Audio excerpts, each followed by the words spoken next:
They thought a noise complaint would scare me into submission. What they didn't know was that I've never been the kind of man to back down, especially not when someone thinks their petty power is bigger than the truth.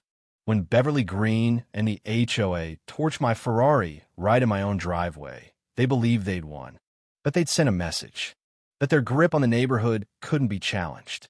They had no idea that they had just vandalized the property of the man who actually owned the ground they walked on. And I was done playing nice. Chapter 1. The rule no one asked for.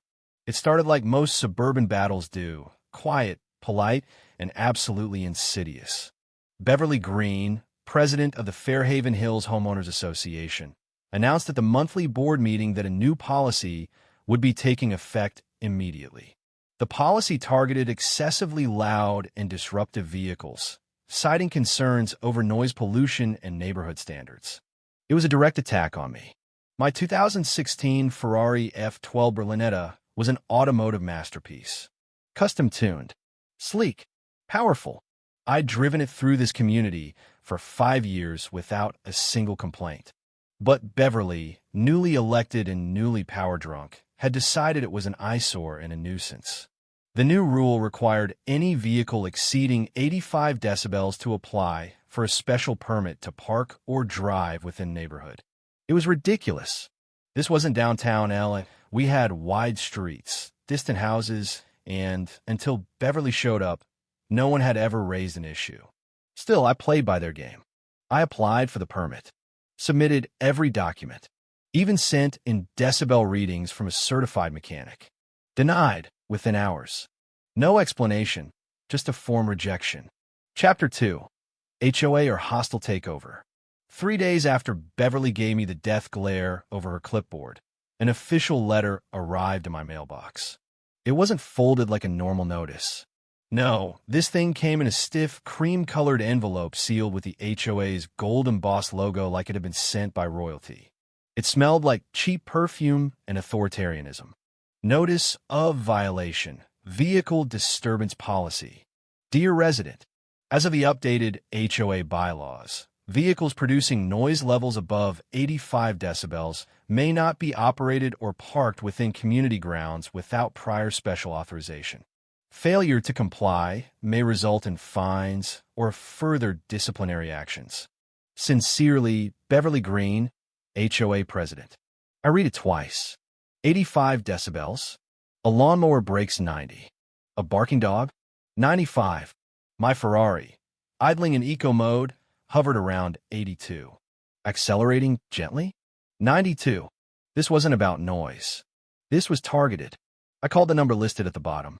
No answer. I emailed. No reply.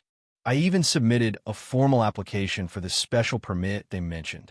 I included full specs from the manufacturer, independent decibel readings from a local mechanic, and a letter from my attorney confirming the legality of the vehicle's use on private property. Less than 6 hours later, I got an email back, denied. Does not meet community standards. No explanation. No hearing. No appeal. Just a slap in the face. I should have been angry, but I wasn't. Not yet. Because I understood Beverly better than she realized. This wasn't about volume. It was about control. About dominance. She needed someone to push around to make her feel important. And she had picked the wrong man. The next HOA meeting was held in the local clubhouse, a sterile building that smelled like old carpet and passive aggression. I wore a black suit and walked in just as Beverly was starting the meeting. The moment she saw me, she paused. "Oh, Mr. Pierce," she said. "Care to take a seat? We're just getting started." I did. She dove into the agenda with rehearsed charm. Mailbox standards, lawn height, and other middle-class tyranny disguised as community beautification. Then she got to vehicle noise regulations. Some residents, she said, glancing pointedly at me, believe their personal preferences should outweigh the community's peace and well-being. Let me be clear, these rules are not optional. We must think of what's best for all. I raised my hand. She ignored me. I stood up anyway. With all due respect, my vehicle is parked legally, registered, and not breaking any laws. You can't make up fake standards to penalize people because you don't like their car. She didn't blink. We're not targeting anyone. These rules were passed democratically. By whom? You and your 3 cronies who drink wine on Tuesdays and think Teslas are too urban? Gasps echoed through the room. Beverly's face turned red. If you don't like the rules, Mr. Pierce, perhaps Fairhaven Hills isn't the right neighborhood for you. And perhaps someone should remind you this isn't your kingdom, I said. Silence. Tension thickened in the room like fog. I walked out, knowing full well the war had begun. Chapter 3. Fire in the driveway. It happened 3 weeks later.